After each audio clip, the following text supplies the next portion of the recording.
उत्तराखंड में आई तबाही ने पूरी दुनिया को झकझोर के रख दिया है। देवभूमि में कुदरती आपदा अलर्ट के बाद राहत और बचाव कार्य लगातार जारी है, लेकिन बदलता मौसम वहां पर काफी दिक्कत पेश कर रहा है। यही वजह है कि तपोवन इलाके में की नदियों में बाढ़ जैसे हालात बने हुए हैं। लेकिन आपको बताते हैं कैसे इस आपदा के 5 दिन बाद अभी वहां पर क्या हालात हैं और क्या है कुदरत का नया अलर्ट। देखिए हमारी ये स्पेशल रिपोर्ट।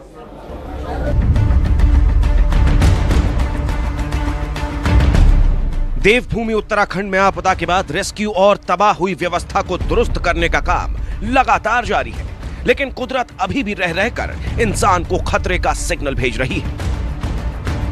चमोली जिले में जिस तपोवन और ऋषि गंगा को ग्लेशियर से निकली तबाही ने बर्बाद किया, वहां एक बार फिर नदी में पानी उफान मार रहा है। 7 तारीख को आए विनाश के बाद रैणी गांव का संपर्क अभी भी मुख्य इलाकों से टूटा हुआ है। ऐसे में धौली गंगा में अचानक आने वाला वेग लोगों को फिर से डराने लगा है। एक बार फिर ऋणी गांव में तस्वीर बदली सी इसलिए है क्योंकि पानी आज फिर बढ़ा है। हालांकि काम शुरू इसलिए कर दिया गया है कि काफ़ी समय रोकने के बाद ये रोज कहा जा रहा है कि ग्लेशियर का जो हिस्सा है वो टूटता है तो हल्का हल्का, क्योंकि सुबह अगर आप आएंगे तो पानी कम रहेगा, लेकिन जैसे ही दिन चढ़ेगा पानी एकाएक बढ़ने लग जाएगा। हालांकि जिस तरीके का अलार्म आज तपोवन में बना था उसके बाद अंदाज़ा लगाया जा रहा था कि पानी बढ़ रहा है। हालांकि पानी का फ्लो जो है तेज़ जरूर है और ये कहा जा रहा है काम नहीं रुकेगा, क्योंकि काम इसलिए भी करना जरूरी है क्योंकि कनेक्टिंग को जोड़ना है। क्योंकि एकाएक लोग कल यहाँ से भागने लगे थे, सायरन बजा था, उसके बाद एक देर बाद फिर यहाँ पे जब इस तरीके की सिचुएशन हुई और आप तस्वीरें देख लीजिए, काम जोरों पर चल रहा है। कुदरत भले रह रहकर इंसान को डरा रही है, लेकिन देवभूमि में देवदूत बनकर उतरी सेना किसी भी हालात में हार मानने को तैयार नहीं है। सेना लगातार गांवों के बीच बने रास्ते को तैयार करने में जुटी है और इसी कड़ी में सेना ने गांवों के बीच में रोपवे बनाने के काम को तेज कर दिया है। मैं जैसे जा रहा हूं ये बहुत ही डरावना है, लेकिन मैं आपको बताना चाहता हूं कि देश के जवान आर्मी ये पूरा उन्होंने तैयार किया है। ये देखिए, ये ट्रॉली उस गांव तक जाएगी, यानी हर किसी को यहां से वहां अब आर्मी ने तैयार किया है। महज कुछ ही घंटे में ये ट्रॉली को तैयार कर दिया। एक गांव से दूसरे गांव तक यहाँ लोगों को भेजा जा रहा है। जो खुशी उनके मन में थी वो ये थी कि अपनों को अपने से मिलवाना है, वो आर्मी ने कर दिखाया है। गांव तक राहत पहुंचाने और लोगों को इस पार से उस पार लाने ले जाने के लिए ये टेम्पररी रोपवे कितने मजबूत और कारगर है, इसका जायजा लिया न्यूज 24 संवाददाता राहुल प्रकाश ने। राहुल ने आर्मी के तैयार किए हुए इन रोपवे से दलदल बन चुकी धौली गंगा को पार किया।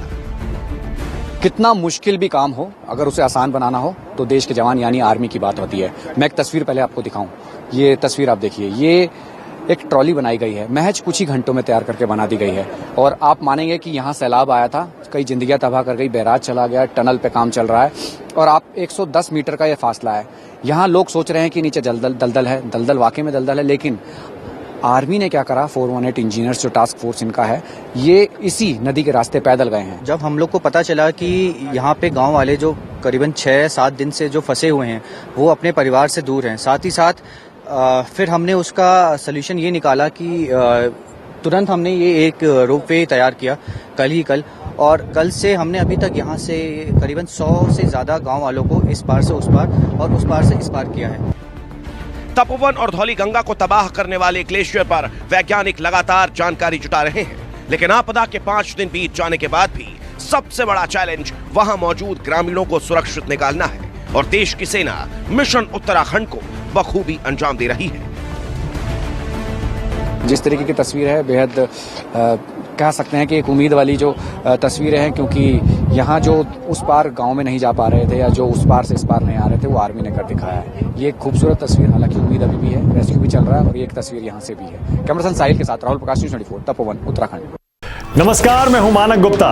अगर आपको हमारा ये वीडियो पसंद आया हो तो इसे लाइक और शेयर जरूर करें और हाँ, हमें सब्सक्राइब और फॉलो करना ना भूलें ताकि आप देश और दुनिया की कोई खबर मिस ना करें।